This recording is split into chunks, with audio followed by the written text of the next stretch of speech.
right. So if you guys would bow your heads with me. Dear Lord, we just thank you that we have an opportunity to learn about this stuff this evening, these difficult subjects. Lord, I pray that you would give us endurance. You would give us just a serious mind to help us understand these things. Spirit of God, we just pray that you would enlighten us, illumine us so that we can better understand the truth, that we can discern any kind of deception and lie, and that we can stand against it and proclaim the gospel of Jesus Christ against it. We just ask that we have a great class tonight, that people would learn, people would be edified, and most of all, that we would glorify you in what we do. We pray all these things in the name of the Father, and the Son, and the Holy Spirit. Amen.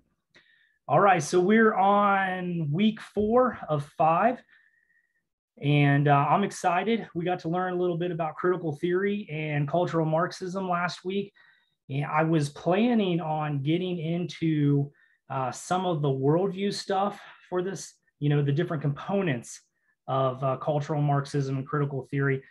However, I want to hold off until next week to do that. I really want to explain a couple more things about this worldview. And as I've said the entire time in this course, what makes this new critical worldview so difficult to discern, so difficult to understand and really kind of give it a definition is there are so many moving parts that are coming into it. So I want to make sure I give time to all the moving parts. And so that tonight, what we're going to do is we're going to talk about 2 more moving parts. Hold on. Why is that not working? All right, just some announcements real quick for our class tonight. As Pastor Rick put on the thread, we have an informal discussion and Q&A coming up on Saturday, September 18th at 7. That's just a chance for us to get together as a class to talk about these issues in more of a laid back setting. Also just to ask questions and really discuss this together and not so much lecture, me lecturing to you and you feeling lost or anything like that. You can ask me questions. We could have, just a big discussion. We could break out into groups, however you really want to do that. But we're doing that September 18th at 7 o'clock. It is at Pastor Rick's garage. I guess the garage is trademarked or something. That's how it comes up in all the text threads. So one of the things that we wanted to mention to the ladies is that a lot of times, a lot of men get together at the garage and it becomes kind of a guys hangout. We don't want you to think that about this particular event. We're going to ask the men not to smoke cigars or anything like that. We do welcome, if you would like to have a beverage, an adult beverage, that's fine. But we're going to ask the men, don't smoke. We don't want you to, scare away the ladies. We don't want, and I honestly, I don't smoke. I don't want to put up with it either. So it is September 18th at 7. We don't want the women to be afraid to come. We want everybody to join in. We want everybody to be able to talk about this, have questions, maybe develop some answers and stuff like that. Another thing that I wanted to point out, I'm going to do on my own, you do not have to attend this. I'm actually going to record a video, a course prologue for this class. What I'm going to do is there's an academic paper I came across called White Jesus and Anti-Semitism. And what I will do in this video is I will read sections of the paper and I will explain how cultural Marxism and critical theory in particular are going to work against Christian theology. So the subject of the paper is Christology, or the doctrine of Christ. And the author says that our doctrine of Christ here in America is white, Eurocentric doctrine that is pretty much racist and hateful. And he does everything he can to try to deconstruct that doctrine. And so what I'm going to do is I'm going to read this paper. It's pretty simple. I don't think it's anything too hard. It's nothing like the excerpt you had to read this week, Postmodernism's applied term. I know some of you said that was a bit of a difficult read, and it is, but it's pretty simple. I don't think any of you would have any trouble reading it on your own, but I wanted to give a chance to really see how this stuff is working itself out, even in our seminaries. And so I'm going to read the paper, little excerpts of it. I'm not going to read the whole thing. It's like 30 pages long, but I'll read parts of it. I'll highlight certain parts of it, and then I'll put a copy out there on a PDF or link somewhere where you can actually access the paper and follow along as well. It just gives you a sense of what this worldview is trying to do, even to the church, and that we have to be very careful in befriending it. And so that's another thing. So the informal discussion and Q&A, September 18th, course prologue, look for that, not next week, but the week after. So you will have something in between the end of the course and the informal Q&A.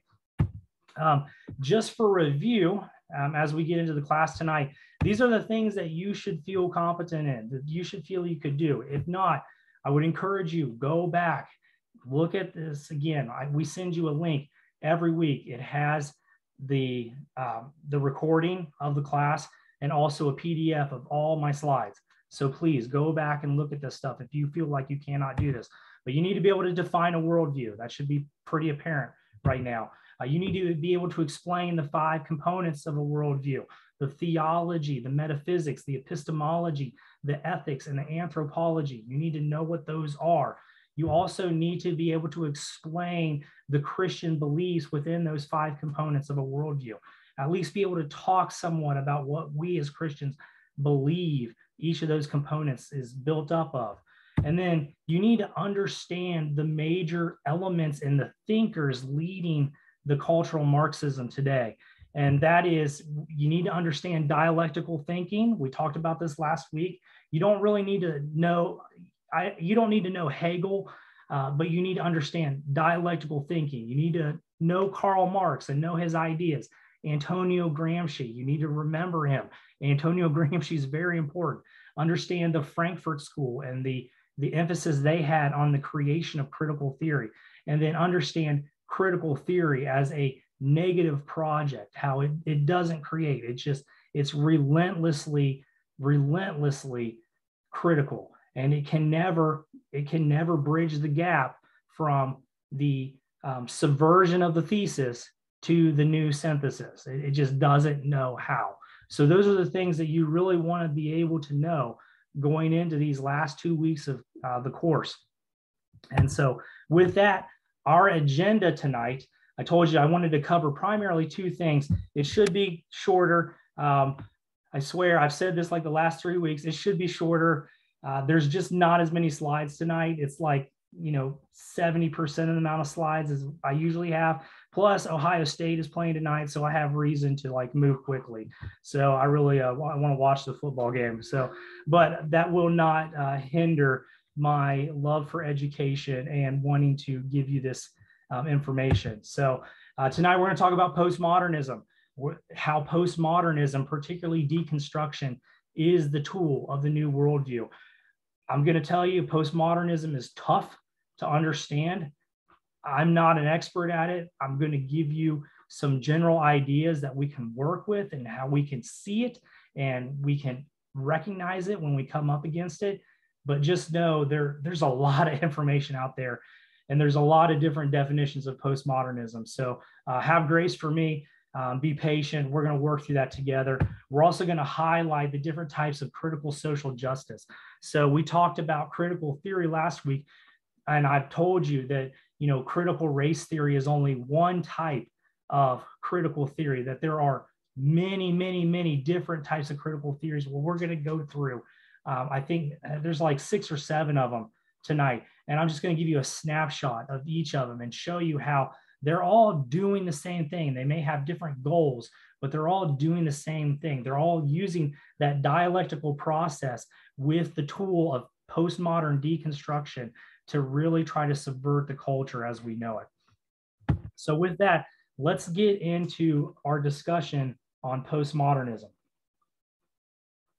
Now, a definition, postmodernism. Here's the thing about postmodernism when you're trying to define it. Postmodernism as a philosophy abhors definitions. It is a decentralized philosophy.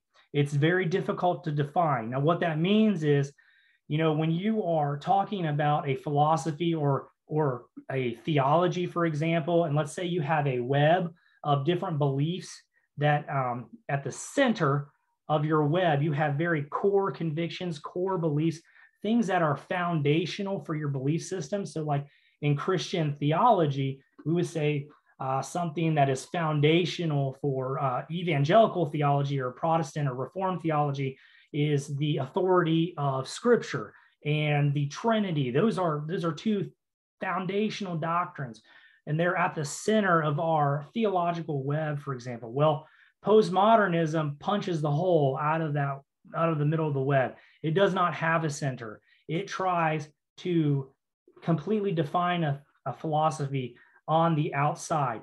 And so when I say it's difficult to define, the whole thing about postmodernism is that they don't want an objective definition about their philosophy.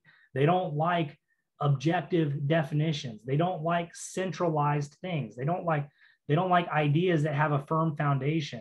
They want to get rid of all of that. So that's we need to understand that when we go in to talk about postmodernism tonight.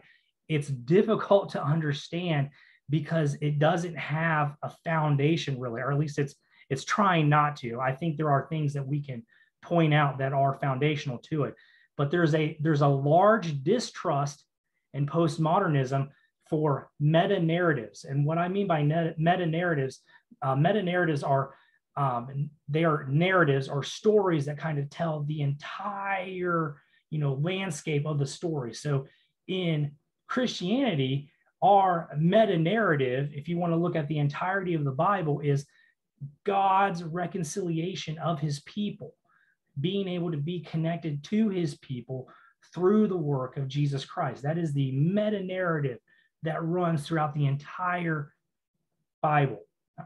Postmodernism, they say no meta narratives. We don't trust meta narratives. Meta narratives are used to bring about hierarchy and power and abuse through that power. And so to illustrate this, I've got a little parable here from a pretty famous philosopher by the name of Friedrich Nietzsche. He wrote a parable called The Madman. And Nietzsche was really a man before his time. He was a late 19th century philosopher. So he lived in the late 1800s. And he's considered to be the first postmodern philosopher. Way before postmodernism came into vogue, into popularity, Nietzsche, over 40 years before postmodernism became a thing, Nietzsche's talking about it, and he's talking about it at a cultural level. And he demonstrates it through this little parable he calls The Madman. And let me just read this for you. He said, well, let me give you some background first. See, the parable is about a madman going in to talk to many modern men who are in civilized society, who are trying to create a society that has replaced God at the center of their society. They used to have the Christian God, who was the normative factor for all of their morals, for all of the ways they did business, for everything they did within their culture. And what these modern men have done is they have tried to replace God out of the center. And along comes Nietzsche, who is the madman. A lot of people think he's the madman because people at the time didn't understand him. Along comes Nietzsche and says, you can't get rid of the center of your culture and expect it to go on doing the same way, acting the same way, being the same thing. So here's what he says. He says, whither is God? He, the madman, cried. I shall tell you, we have killed him, you and I. All of us are his murderers. But how have we done this? How are we able to drink up the sea? Who gave us a sponge to wipe away the entire horizon? God is dead. God remains dead, and we have killed him. I come too early. This tremendous event is still on its way. And so a lot of people believe, and the parable is much bigger. I just wanted to put a little snapshot of it in here.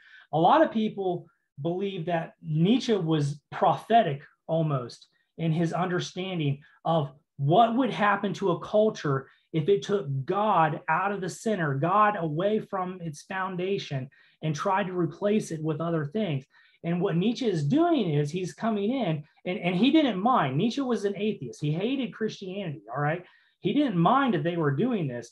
He was more so going to modern society, and he was saying, you fools, don't you understand that if you remove the center of your culture, it's going to change. It's going to be horrendous.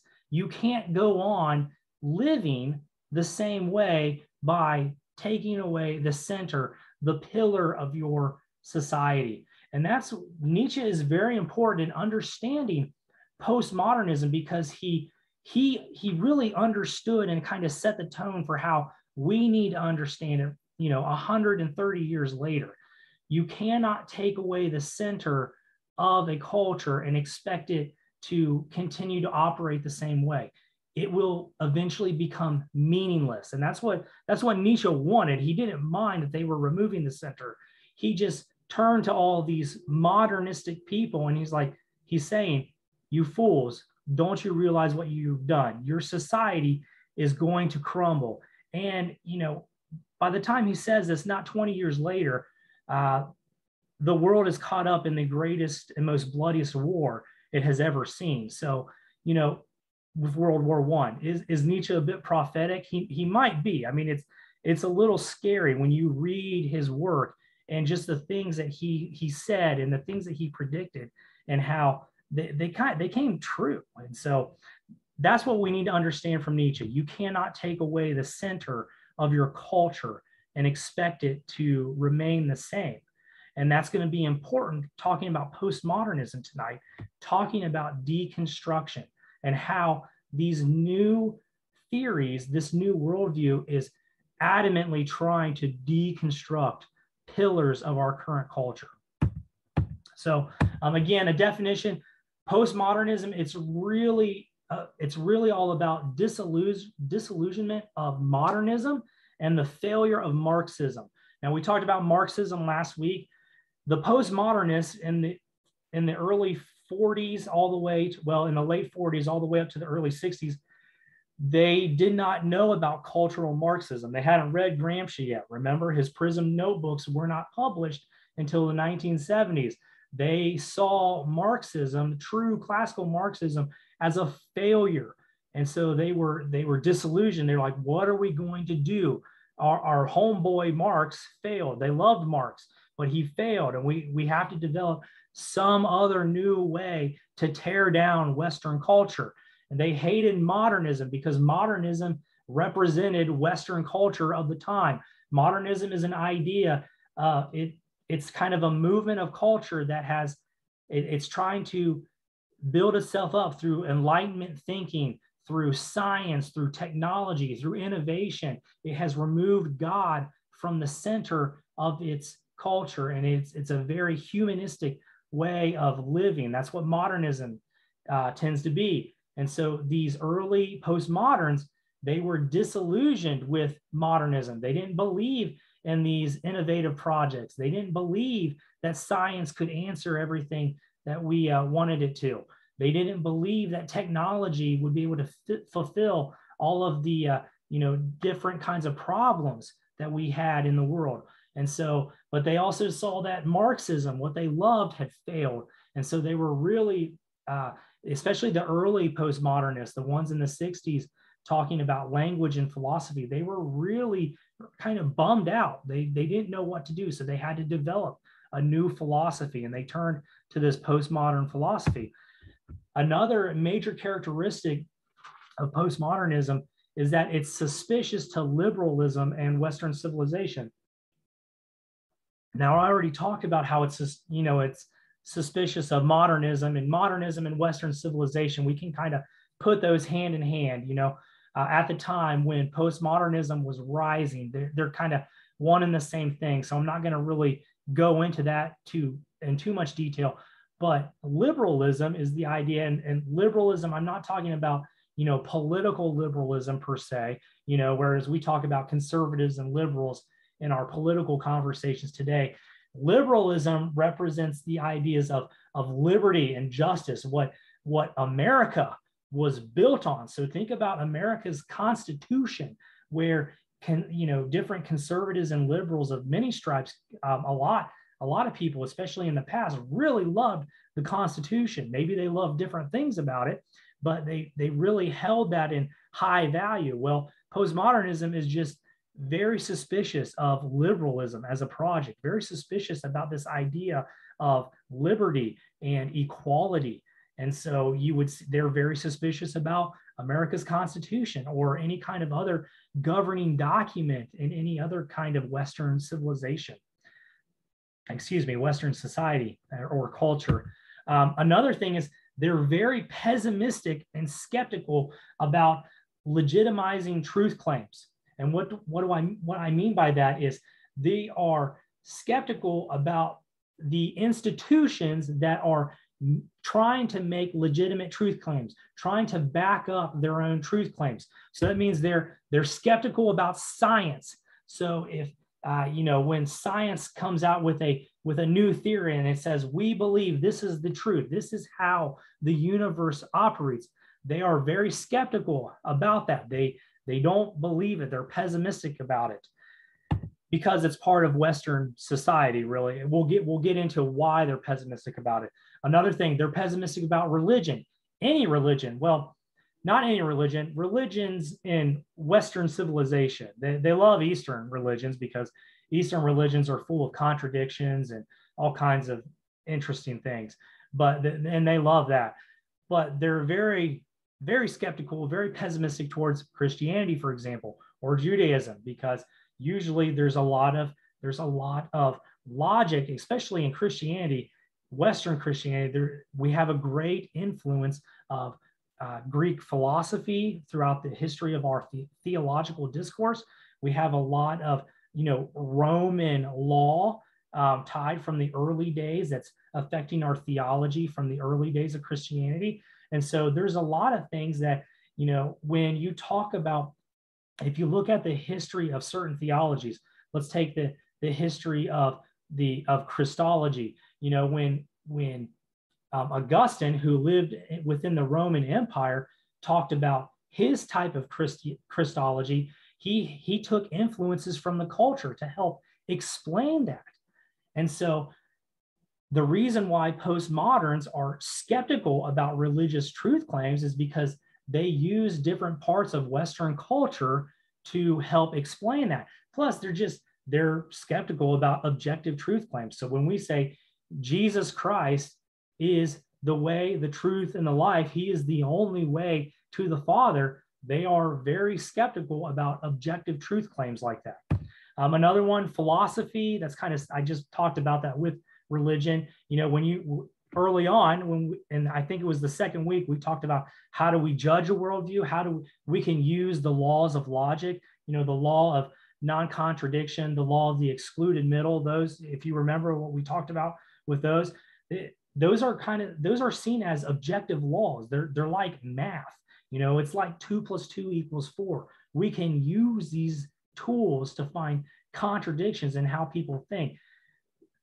Postmodernists would say, no, we reject that objective kind of thinking. We don't believe it actually exists. And they're also very skeptical about language.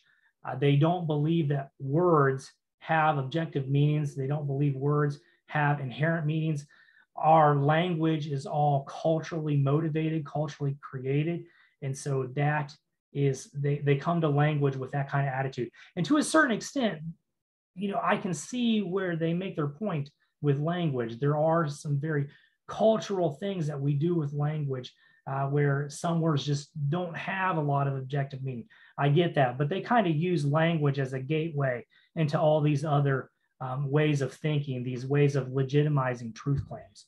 So these are patterns. These are kind of just things that we see over and over again within postmodernism: disillusionment with modernism and the failure of Marxism, suspicion against liberalism and Western civilization, and very pessimistic and skeptical of any kind of institution that is trying to legitimize truth claims. All right. So the primary principles, and this was in the reading, if you did the reading this week, we're going to look at the postmodern knowledge principle. And what that means is any kind of knowledge, any kind of objective truth or knowledge, postmodernists are going to be radically skeptical about any kind of objective claim to knowledge or truth. So again, for Christians, when it comes to us, when we say Jesus Christ is the way, the truth, and the life, they're going to be very skeptical about that kind of thinking, because that truth claim stands as a pillar, stands foundational to our religious beliefs, to our worldview. And postmodernists, by definition, don't believe in centers and foundations and pillars. And so they're going to be very skeptical of truth claims like that. Another one is they are highly committed to cultural constructivism. And that's a word that we really want to get comfortable with and get to know. Cultural constructivism. Cultural constructivism means that many of the truth claims, much of the knowledge that we establish in our culture, much of the ethical reasoning and the ethical claims that we make about our culture are all, or about our lives, about our universe, about our reality. Those are all culturally constructed. God does not hand down morals for us. There are no transcendent, objective morals, for example. It's all culturally constructed according to the postmodernists. So that's the postmodern knowledge principle. We want to get comfortable with that because they're going to say everything we believe and we think and how we form our opinions is all based within culture, not individuals, within decided parameters of culture. All right. And then the postmodern political principle. This is another thing that we really want to point out, especially when we get over to talking about critical theory, is that society is formed through hierarchy and power. Postmodernists love to talk about power. Everything's about power. And if there is a hierarchy, if there is some kind of structure within an institution, it doesn't exist to be benevolent. It doesn't exist for order. It does not exist for any of that. It's all about power. So when Pastor Justin preached on Romans 13, talking about giving a proper respect and certain types of obedience to our governing structures that we live under today, postmodernists would say, yeah, those different structures of power, they are of government, they only exist for power. You know, they don't exist for your good. They don't exist for your flourishing. It's all so that the people at the top can have power. And that's it. That's why those structures exist. It's the same thing if we look throughout the history of the church. A lot of people believe that medieval Europe flourished and did so well. They created hospitals. They developed universities. They had schools. Education boomed at the time in medieval Europe because they adopted Christianity as their normative religion, as their main religion.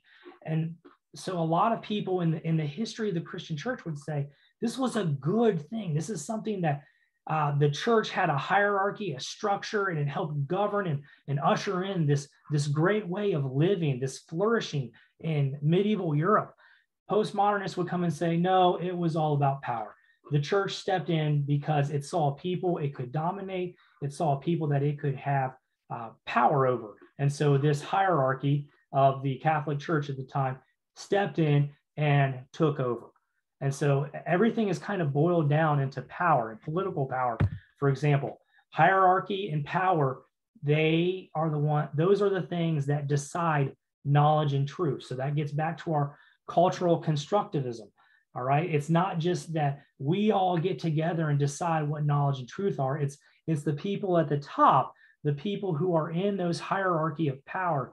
They are the ones who are deciding what knowledge and truth is. And so some of you your wheels should already be turning because a lot of this sounds like what we talked about last week when we talked about the dialectical system and how there's a thesis and an antithesis, and the antithesis is always trying to subvert the thesis because they believe that the thesis is a hierarchy of power, that the thesis, those are the people that are the normative part of society. They have the power in society and they must be subverted. So you should be able to start making those connections right now when we're talking about postmodernism, because postmodern deconstruction is the tool the cultural Marxists are using to subvert culture.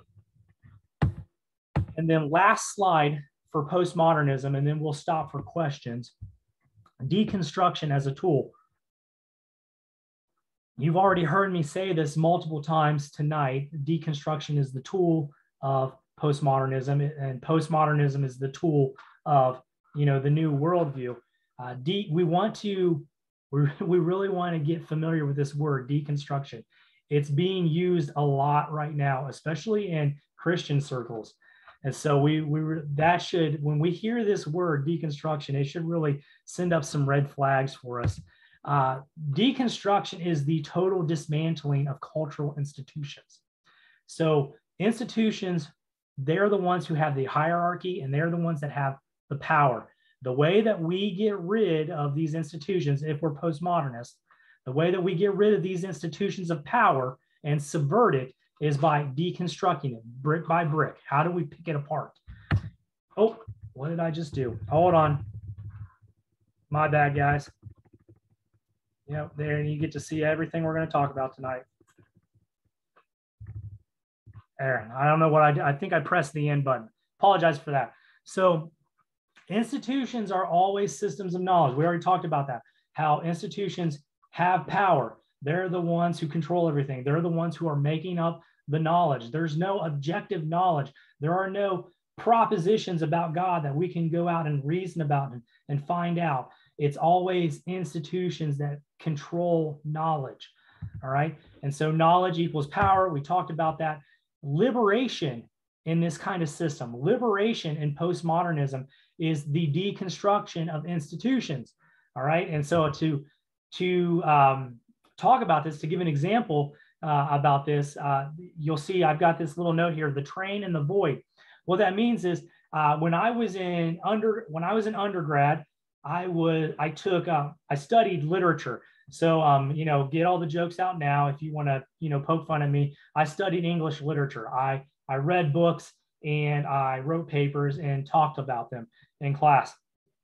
But in literature, there was a thing called literary theory where we talk about how do we study literature? What are the methods we use to study literature? Not all that different than how we talk about how do we study the Bible? What are the methods we use to study the Bible?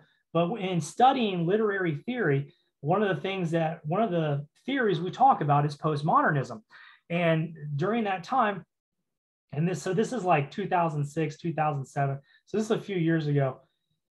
When we're in this class where I was studying literary theory and we're talking about postmodernism, one of my professor, she described postmodernism and deconstruction in particular as, think of a black hole or a void that's just sucking in everything it can, that's loose, that's been broken up, and everything is going into the black hole. And then around the perimeter of the black hole is this huge train with huge train tracks, and it's a very powerful train. And what you do is if you want to deconstruct a institution, what you do is you put the institution on the train, and then you just have the train smash right through the institution.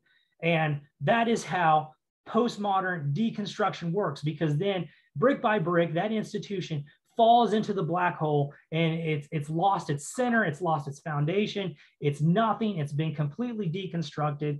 And you know what, when I was maybe a junior or a senior, you're sitting in a class with all these young idealistic teenagers, and you would have thought they heard just the best thing ever. They were just elated that they were like, we have this tool that, and some of them were literally saying, we have this tool that can liberate us from the shackles of society. And there's a lot of weird people that take English literature as a major. So they would literally talk like this. And the professor, she stamped her foot and pounded her fist on the desk. And no, stop it. It's full of contradiction. Don't you understand? The train has to fall into the void too. You can't keep using the train because it will get sucked into the black hole as well. And she was getting angry because she was like, she was telling the students, you're all a logical contradiction. You just don't know how to reason properly. Anyway, this professor is a huge left-wing liberal, but at the same time, she recognized that this was not a tool to be taken lightly. This was not something that people can just play around with. This is something that needs to be taken seriously because you can't remove the foundation, the center of institutions and expect life to just go on the same way as it always had. And so what we talked about with Nietzsche at the beginning, the madman saying, you fools, you can't take away God from the center of your society and expect it to just go on. Over 100 years later, my professor in this literary criticism class, this literary theory class, is pounding her fist on the desk saying, no, don't you understand? If you use this to try to destroy culture, it's going to destroy everything you love about culture too. And so that's really kind of an example of what postmodernism does. It's inherently contradictory. Postmodernists don't care. They love contradictions. They can't get enough of them, but it will eat itself. It will literally eat itself, deconstruct itself. And so one last thing, though, about postmodernism, about deconstruction as a tool. When we see the new cultural Marxists, the new critical worldview use this tool, it's really a call to activism. It's not so much just let's play these intellectual academic games where we're going to use language to kind of pick apart the theology of the church. It's more serious than that. It's let's use this intellectual language in these games to pick apart theology, but then let's be real about it and let's move to political activism. And so some of you may not like the example I'm going to use here, but I'm just going to talk about it. Most definitely, some of you are familiar with the podcast that's come out, The Rise and Fall of Mars Hill. I'm a little nervous talking about this. I didn't like the podcast personally, not because I think they did a smear job against Mark Driscoll. I've never personally really liked Mark Driscoll. I've always felt he was very abrasive, and that's not necessarily a great quality for a pastor. However, I didn't like the podcast, and the reason why, if you listen to the podcast, I've listened to all of it. I've listened to some episodes twice. They constantly talk about deconstructing faith. They constantly talk about deconstructing certain norms or how we believe church should be done. And it's funny when people would ask, I've had a few people, and some of you have asked me about, what I think about this podcast. And it's funny when you hear people ask you a question like, they don't really like something, but they're not sure if you do or if you approve it or not. They'll kind of ask like, yeah, what did you think of that? Like, they'll kind of be squeamish about asking you. And most of the people who've asked me about this podcast have kind of asked it the same way. Like, what did you think about it? And the reason why I didn't like it is because I very wholeheartedly believe this podcast is a postmodern project. It is bent on deconstructing certain forms of faith. It is bent on deconstructing certain theologies. Now, they're not going to come out and say that, but when you really dig into the experts they bring on, they definitely don't represent our brand of Christianity. They don't represent the Reformed view of Christianity. They don't represent any kind of complementarian view of Christianity, for example. But they're bent on this deconstruction. And I don't know if they're trying to do it to, you really beat anybody down, or except Mark Driscoll, really try to, attack different segments of evangelical faith, but they say deconstruction constantly. They're trying to pick apart the different pieces as if that is going to bring about healing, as if that is going to bring about, relief from the sure abuse that Mark Driscoll caused. And let me be clear, I think Mark Driscoll did cause a lot of abuse. I think Bill Hybels, another example they use, caused a lot of abuse. So I'm not dismissing that, but deconstruction is a negative project. If you only continually pick apart things, you're never going to arrive to something that's beautiful, something that's built up, something that's true. And it's a shame that you have to go to the bonus episode where I think Mike Cosper is talking to Joshua Harris. I can't remember his name, the kiss dating goodbye guy. It's a shame that you have to get to the last 15 minutes of a bonus episode in the podcast to hear the gospel. The gospel is what brings life. Jesus didn't come deconstructing people's faith. Jesus was a reformer. Jesus said, yeah, you believe this, and you believe this about the scriptures. I'm telling you, you're wrong. Here, let me help you get this right. The scriptures point to me. I am the way, the truth, and the life. Jesus is a reformer. And anytime you study like theology, everyone is going to talk about the content of your theology. It always needs to be orthodox. It always needs to stay the same. But the way you present it, how you're going about doing theology, it always needs to be reformed. There's always going to be correction. There's always going to be people who abuse the faith. But the answer is not deconstruction. The answer is not this postmodern project that takes the center out of what we believe. The answer is reforming. The answer is Christ. The answer is the gospel. And so some of you may agree with that assessment. Some of you may think I'm wrong. I thought that was an example. The rise and fall of Mars Hill is an example that we Christians can take to heart, because really what they're going to get to, if they don't put the gospel in there, it's going to be a call to activism. It's going to be a call to what do we need to do? What rules do we need to follow as Christians so Mark Driscoll doesn't happen again? And so that's postmodernism. That's what it's doing. It's deconstructing different institutions, different pillars of society. It's trying to take the center out of worldview beliefs, and it's the tool that these cultural Marxists, these critical theorists, it's the tool they are using to deconstruct the West, deconstruct the way that America has existed, the way the Christian church, both in Europe and America, has existed, for years. And so that's postmodernism. Before we move on to different types of critical theory, are there any questions? Rick, are there any questions? No, actually, you did a great job. No questions came in. But one thing to keep in mind as you go through the rest of this, a couple of us were talking before the class. One of the papers referenced the word theory with a capital T. Yeah. And we were not completely, everything's a theory in some sense, I guess. We weren't completely sure what that was talking to. So don't go backwards. You did a great job with what you covered. But as you move forward, if you have to clarify, that'd be great. That's my fault. I ran across that today as well when I was preparing. Theory, for all of you who had a question about that, theory, and that's the way that James Lindsay and Helen Pluckrose have chosen to use this. Theory for them is the combination of critical theory and using postmodernism as the tool. That is theory. That is what it is for them.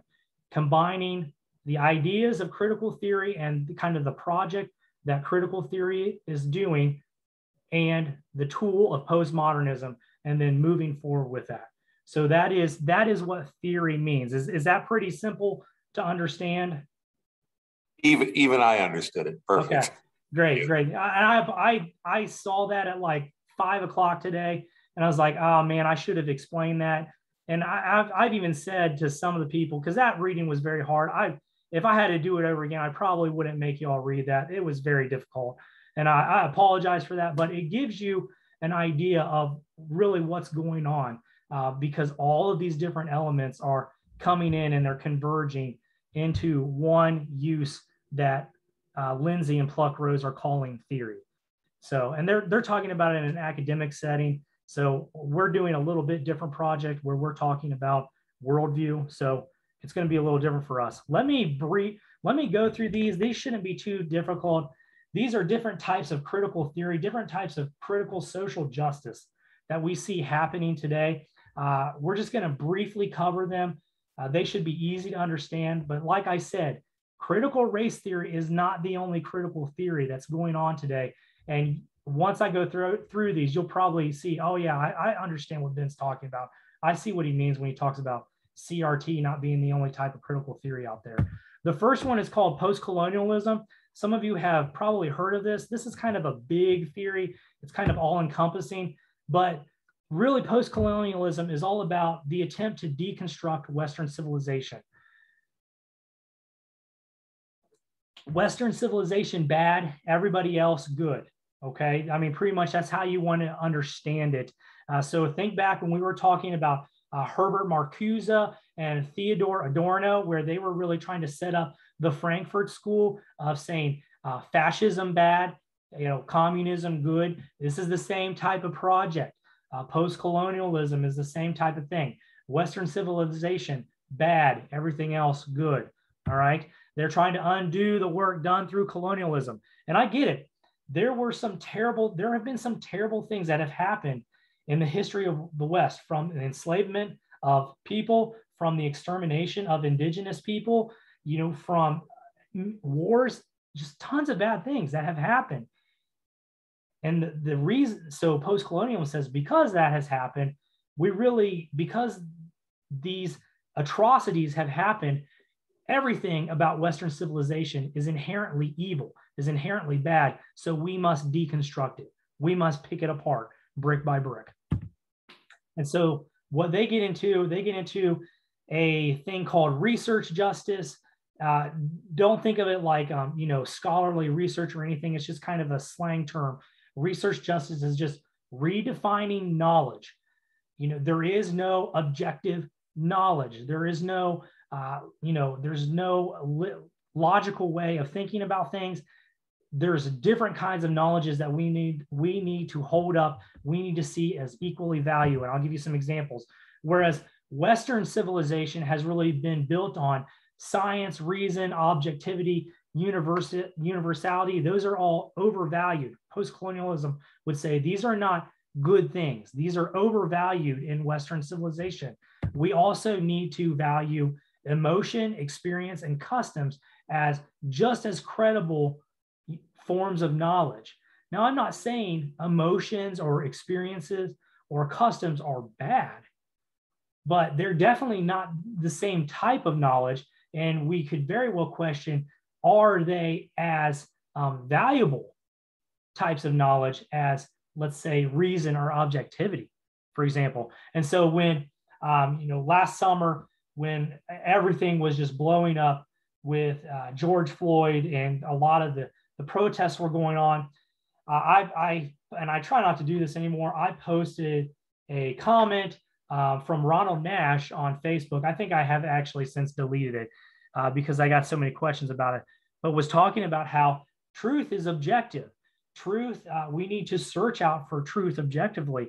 And we can arrive at objective truth, and we can believe that the gospel of Jesus Christ, no matter how much people find it offensive, we can say that is the objective truth. We can know that.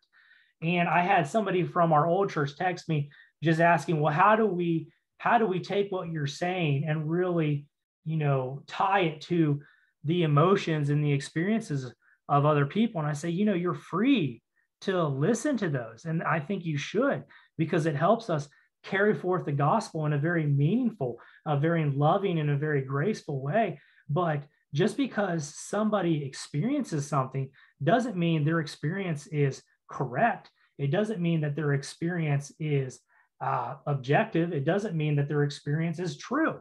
You could experience something that is totally false. You may perceive it the wrong way. You could have an emotion about something, and it could be just totally false. It could not be the right way of thinking about things.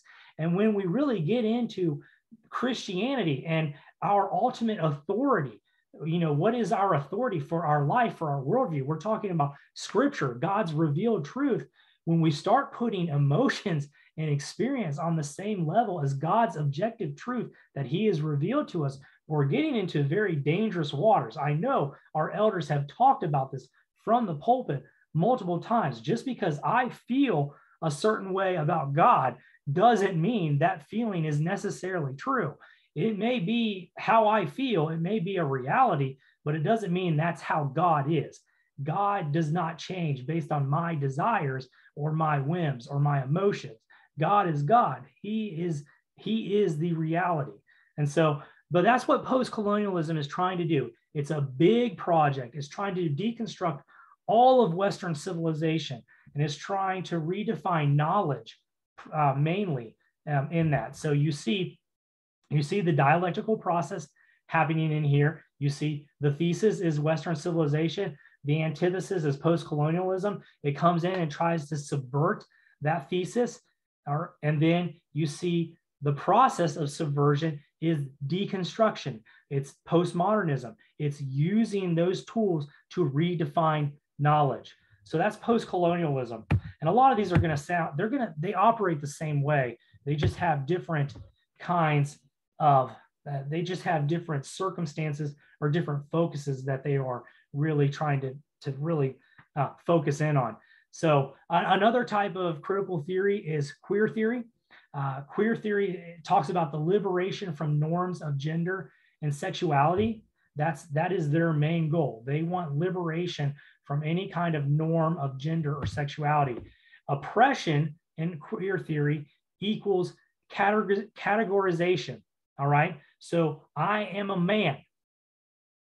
A queer theorist would say, by using that kind of categorization, I am oppressing other people who may not identify as a man. I'm sure many of you have heard this kind of talk before.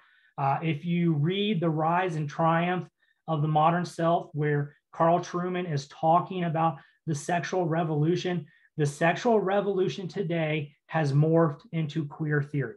Queer theory is now the sexual revolution. It has left behind the whole lesbian, gay, bisexual, polysexual kind of argument.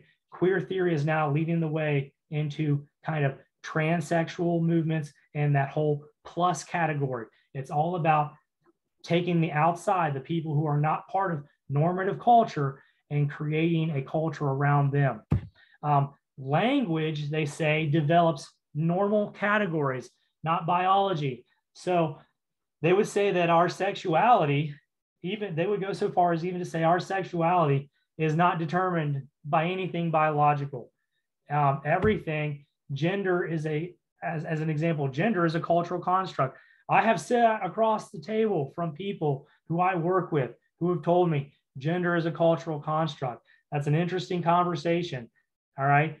But they're going to say that. Language, so oppression is through gender and sexual categorization, and language is how we structure those categorizations, not through science, not through biology, not through religion, not through the Bible telling us what it means to be a man and a woman. No, it's language. It's everyday discourse in our culture that has constructed these categories. And when we use these categories, we are actually oppressing people.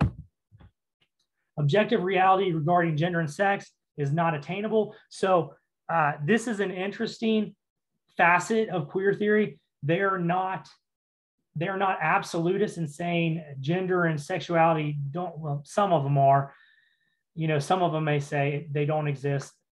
But usually they're not absolute in saying gender and sexuality don't exist.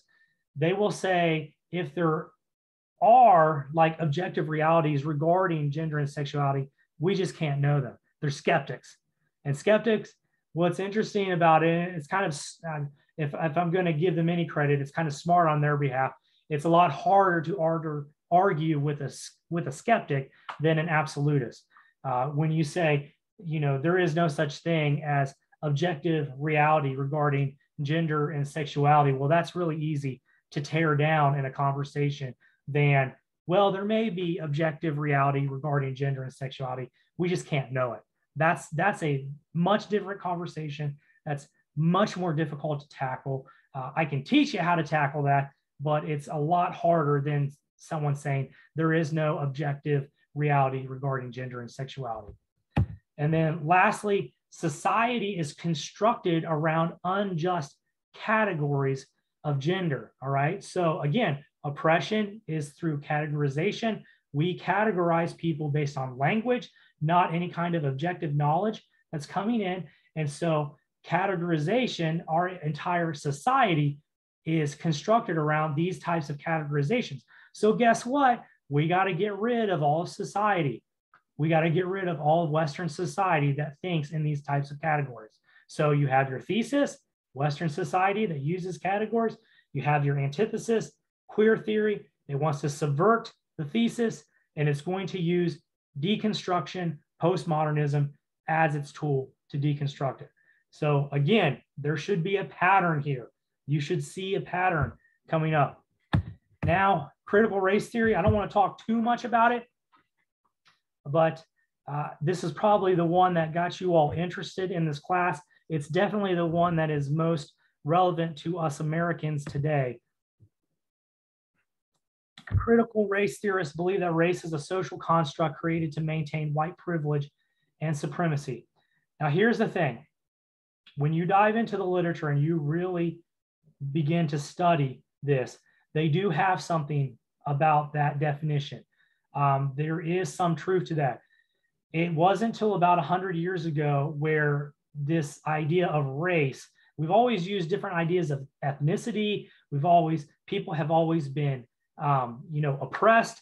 There's always been slavery, but this idea of racism, it really didn't start making its way into different types of literature until about 400, 500 years ago. And so they do have something there. I don't want to say they're entirely right about it, but there is something where they could say, there is a little bit of social construction behind this idea of race. However, what they say is it has been constructed to maintain white privilege and supremacy, which I don't agree with.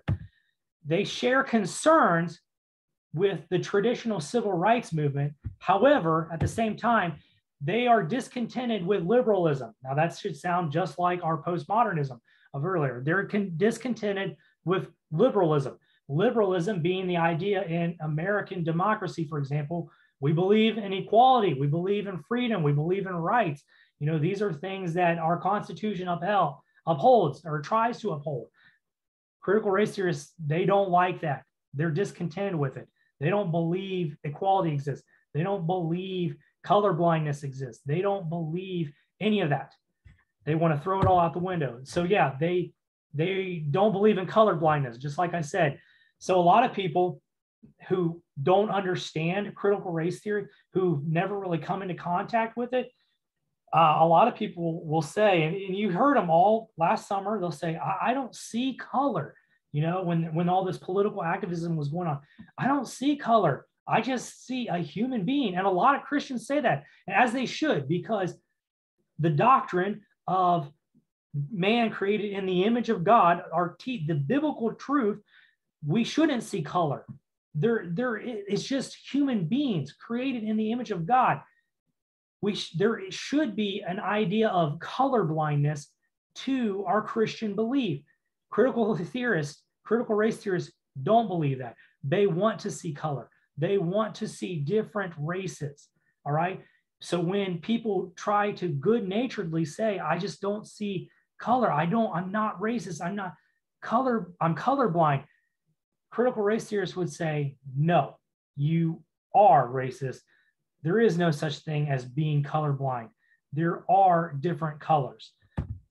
They don't believe in incrementalism. So they don't believe in the idea that society should continually get better, that we should continue to make strides to correct things of racism. They believe that everything about our society should be completely torn down and subverted. Everything that has to do with racism, because racism existed within our Western civilization. That makes our Western civilization inherently evil. It should be torn down. Again, thesis, antithesis. Antithesis subverts the thesis. You've got postmodernism, deconstruction on how they're going to do it. It's the same thing. Racism is not a moral issue. It's a systemic issue of power. All right. So in the civil rights movement, when you talk about, Martin Luther King Jr., when he talks about, I want my children to be judged on the contents of their character, not the color of their skin. When you talk about people marching in Washington, how racism doesn't understand people as the image of God, as image bearers, we're talking about a moral issue. We're talking about a theological issue as Christians, but it's a moral issue. Critical race theorists would say, no, it's not a moral issue. It's a systemic issue of power. Racism has been established by, white men who want to control and have power over African Americans in our society today. To continue, talk a little bit more about this. Here are some quotes, and this comes right from the Critical Race Theorist, the Critical Race Theory book by Richard Delgado and G. Stefanchik.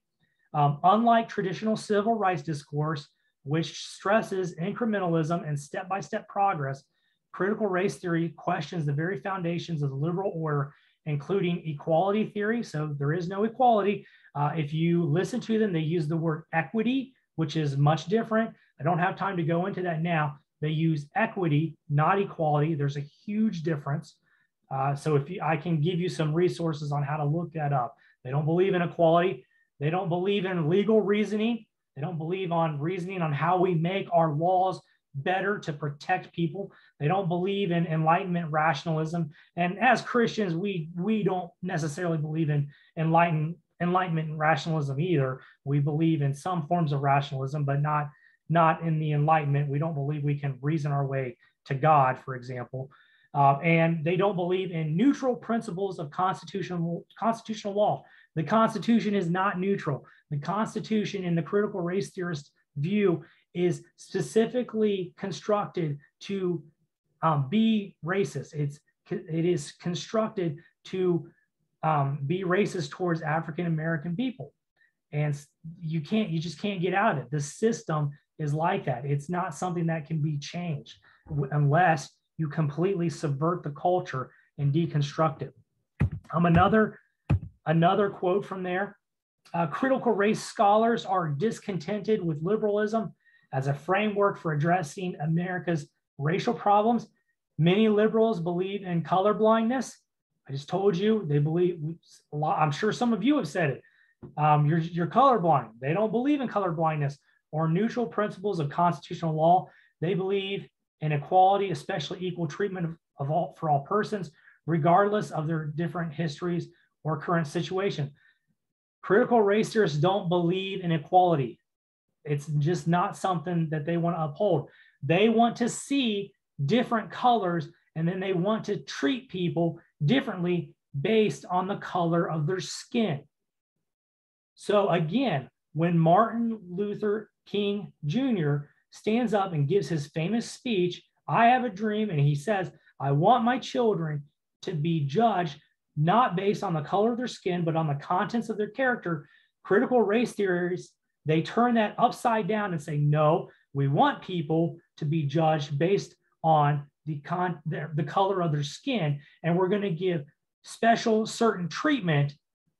We're going to have differing treatments of different people based on the color of their skin, which pretty much means we're going to be more lenient on certain groups, and we're going to be much more harsh on other groups. And if you don't believe me, I can send you some papers where they talk about this, where they literally, one of the papers that, and they wrote this as a farce. They wrote this as just a way, they tried to do this just to be as obnoxious as possible and see if they could get their paper published.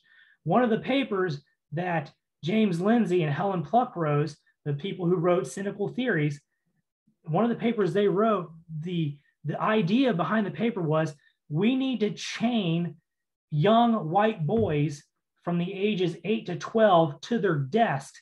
And if they refuse to be chained to their desks in school, we need to chain them to the floor so they can better identify with what the kind of oppression African Americans have experienced in the past. They had this paper published in an academic journal. It was upheld as a great contribution, a great idea to critical race theory and the thought that lays behind it. These people are crazy. They want to hurt people. All right. I can't say it any more plainly. They are bent on the destruction of Western culture, the way that we understand our culture today. They are bent on that. So that's critical race theory. It's really upsetting to talk about it. One thing, if you guys want to read more about critical race theory, I told you that you should really just buy the book and read it.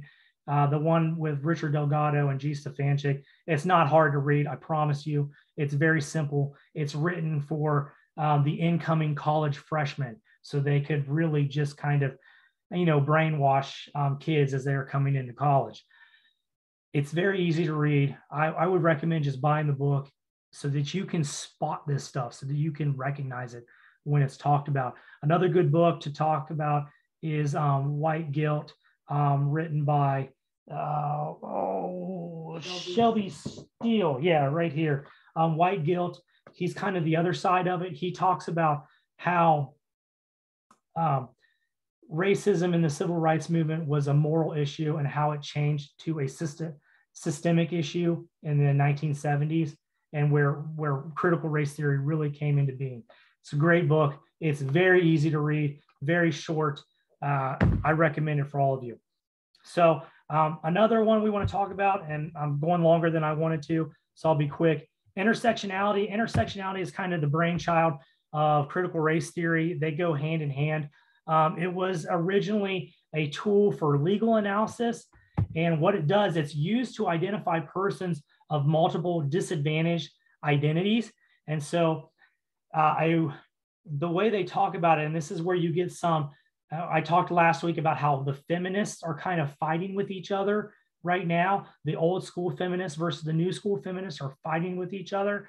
And the new school feminists are using intersectionality as a tool to fight against those old school feminists, because under the understanding of intersectionality, the more kind of minority identities you have as a person, the more disadvantaged you are, the more right you have to call out these other peoples, these other groups.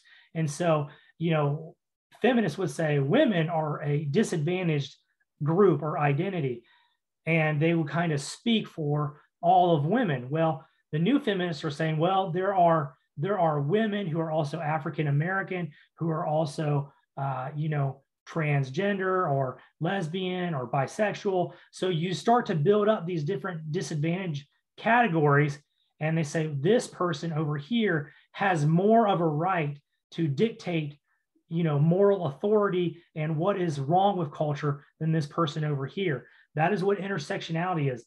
It's kind of like building up as many disadvantages or offenses that a person can have to build a moral authority within a culture. Uses group identity to reject universality. There is no idea, and we'll talk about this more next week when we talk about the anthropology of the new critical worldview. There is no common idea of what it means to be human. It rejects that universality, that universal definition of human, and it uses group identities to do that.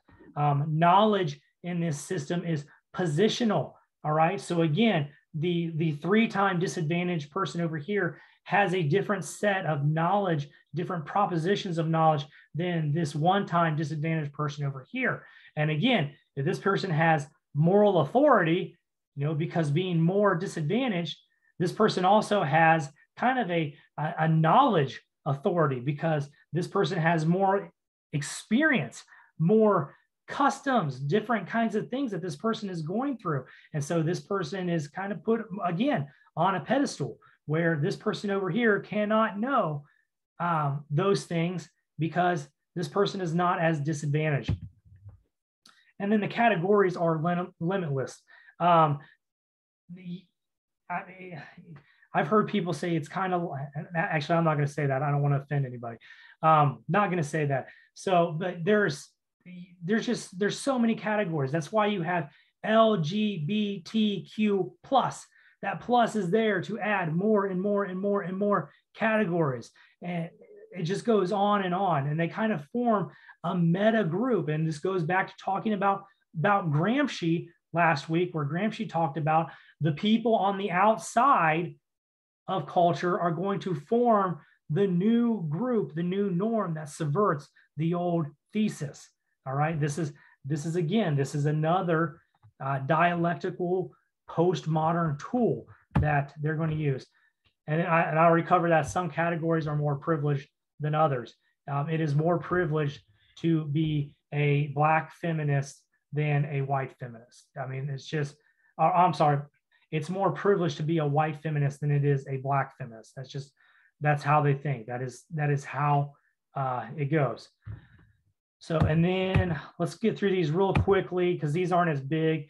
Disability studies, ability. So there are definitely critical theorists that talk about disability. Ability is a social construct. Disability is not in the individual. It's imposed on the individual. And so what they would say is if you have a person who cannot walk and is bound to a wheelchair, that person is not disabled per se. That person is having disability imposed on them by the culture. And it is the culture's fault because the culture has not adapted to the supposed disabled person. So disability is imposed by society that refuses to meet the needs of the quote unquote disabled person. And so society's expectations, the thesis, the norm are able-bodied people. So again, you've got a thesis, you've got an antithesis. The thesis needs to be subverted, and it's going to be done through the process of postmodern deconstruction. We are going to deconstruct what it means to be able-bodied. And what we're going to do is being able-bodied means it's a cultural construct. There's nothing biological, nothing scientific. None of that has anything to do with being an able-bodied person. It's all culturally constructed. These expectations are economic, political, and cultural by nature. When we say that society has these expectations of able-bodied, it's because when we define what it means to be able-bodied, it's good for our economics, it's good for our politics, it's good for our culture. And so we do that, we do those things, we define what it means to be able-bodied to benefit us and then to oppress the disabled person. And then lastly, fat studies treats negative portrayals of obesity similar to racism, sexism, etc. All right, obesity is a social construction. All right, there's nothing. So when we have doctors or nurses or any kind of health professional that gets on and says obesity can, help contribute to heart disease, can help contribute to certain types of cancer.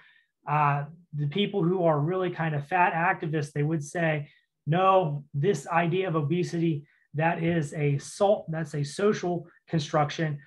There's nothing about science that proves that. They reject science, wholeheartedly reject science. They are champions of positional knowledge. So only they, as obese people, can have knowledge of what it means to be obese, to feel like that, to experience it. And I get that they can experience it, but because they are rejecting objective forms of knowledge, they really hold on to these experiences, these emotions, and then they position themselves to say, you don't know what it's like to be like us. You don't know what this is like. So we're actually fine. We're healthy. You as a society, you're imposing these constructions on us. Societal expectations are for skinny people. And again, these expectations are grounded in economics, politics, and culture. Supposedly, the argument goes, it helps our society grow in economics and politics and culture when people are skinny. Therefore, we impose these types of cultural constructions on obese people so that we can keep power, we can oppress the obese people. So again, it's the thesis, antithesis, subversion through the process of deconstruction. So those are all the different types of critical theory that I wanted to mention. You should be able to see, as I mentioned before, there's not just one type of critical theory. Critical race theory is the most important to us here in America today, but it's largely only part of American culture. All these other critical theories are happening throughout all the rest of the world. And you can see they are using the same process. They are dialectical thinkers who are using that thesis, antithesis, synthesis process, and they're trying to subvert the thesis, the normative culture, through the tools of postmodern deconstruction. So that's all I have tonight. Does anybody have any questions, Rick? There were no questions. All I could say was, wow. Wow, that gives you a lot to think about, doesn't it? Yes. And that's, it really does. And the whole thing that we should take in about seeing all these different types of critical theory is that they are trying to accomplish what Gramsci talked about with his cultural Marxism. The outside, the non-normative parts of culture are going to form the new normative. That's what they're trying to do. I see a comment on there. Was there a question?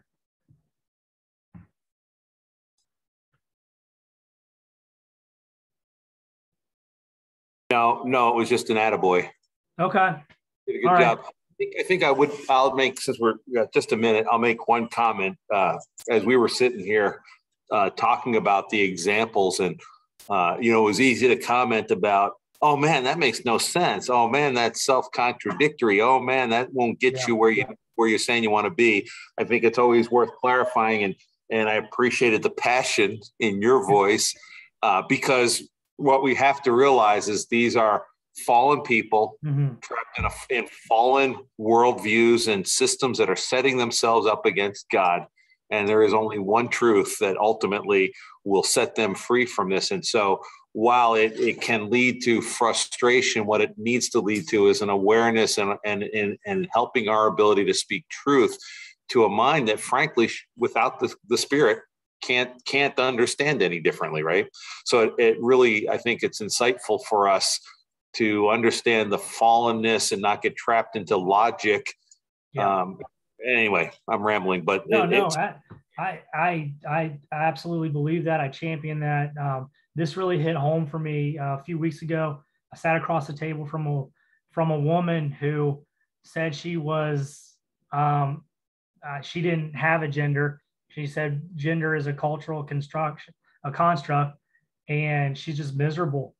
And, like when you read those parts in the Gospels where Jesus had pity on people, like his heart was broken for people. Like I felt that when I'm sitting across the table talking to this woman and talking about how her daughter is going through the same thing, and they're just miserable and they have no hope. And so, the gospel really hits home when you encounter situations like this and you get the opportunity to talk to people. 100% agree, Rick. Excellent. Thank you. There were no questions, just a job well done. Okay.